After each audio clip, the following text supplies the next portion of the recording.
আজ বাবা দিবস। বাবা দিবসে আমার একটি গল্প। এক রাজ্য ছিল। সে রাজ্যে একটি অদ্ভুত নিয়ম ছিল।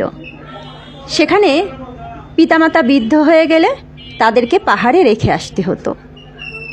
তাহলে নাকি সাধারণ জনগণের জীবনযাত্রা সহজ হতো।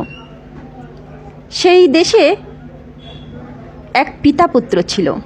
তারা দুজন দুজনকে খুব ভালোবাসত। কেউ কাউকে ছাড়া থাকতে পারতো না। পিতার যখন বয়স হয়ে গেল তখন নির্দেশ আসলো পিতাকে পাহাড়ে রেখে আসতে হবে, না হলে শাস্তির বিধান রয়েছে। পুত্র আর কি করবে, শাস্তির ভয়ে পিতাকে পাহাড়ে রেখে আসতে গেল। চোখ দিয়ে ঝরঝর করে জল বইতে লাগলো। সে পারল না তার পিতাকে পাহাড়ে রেখে আসতে। সে রাতের অন্ধকারে পিতাকে বাড়িতে নিয়ে এসে একটি ঘরে লুকিয়ে রাখল।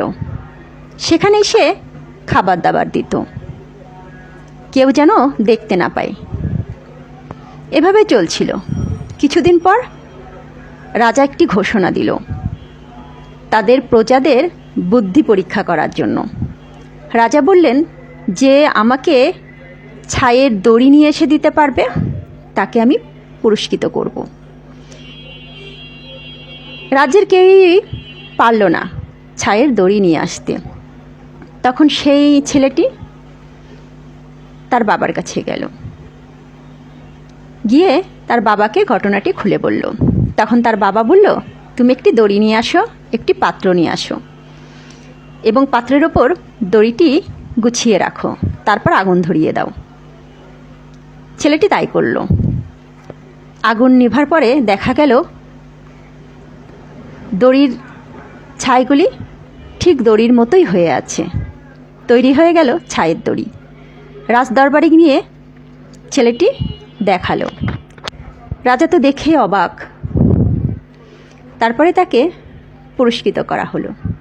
এর কিছুদিন পর রাজা আবার আরেকটি নির্দেশ দিল। সবাইকে একটি করে কাঠের টুকরো দিল আর বলল, এই কাঠের টুকরোর কোনটা আগা আর কোনটা গোড়া তোমাদেরকে বলতে হবে। কেউই পারল না। তখন ওই ছেলেটি তার বাবার কাছে নিয়ে গেল। তার বাবা তখন বলল, তুমি এই টুকরোটি, কাঠের টুকরোটি জলের মধ্যে ডুবাও। যেই পাশটা বেশি ডুবে যাবে সেটা গোড়া, আর যেটা কম ডুববে সেটা আগা। ছেলেটি তাই করল। রাজদরবারে নিয়ে গেল এবং প্রমাণ করে দিল। রাজা খুব খুশি হলেন, তাকে পুরস্কৃত করলেন। এরপরে রাজা আবার ঘোষণা করল, কেউ কি এমন একটি ঢোল তৈরি করে এনে দিতে পারবে যেটা কাঠি ছাড়াই বাজে? ছেলেটি আবার তার বাবার কাছে গেল। তার বাবা বলল, তুমি একটি ঢোল তৈরি করো এবং তার ভিতরে একটা মৌমাছির চাক বসিয়ে দাও। ছেলেটি তাই করল। রাজা এটা দেখেও খুব আশ্চর্য হয়ে গেল এবং বলল, কেউ যখন পারল না তুমি কিভাবে পারলে?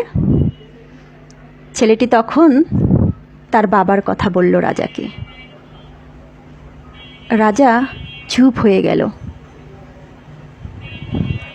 রাজা তখন ঘোষণা করল, আর কোনো বৃদ্ধ পাহাড়ে যাবে না, আর কোনো মা বাবা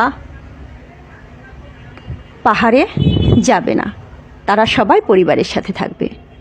কোনো বয়স্ক মানুষকেই আর পাহাড়ে গিয়ে থাকতে হবে না। তারপর থেকে সকল বয়স্ক পিতা মাতা তার সন্তানদের সাথে একসাথে থাকতে লাগলো।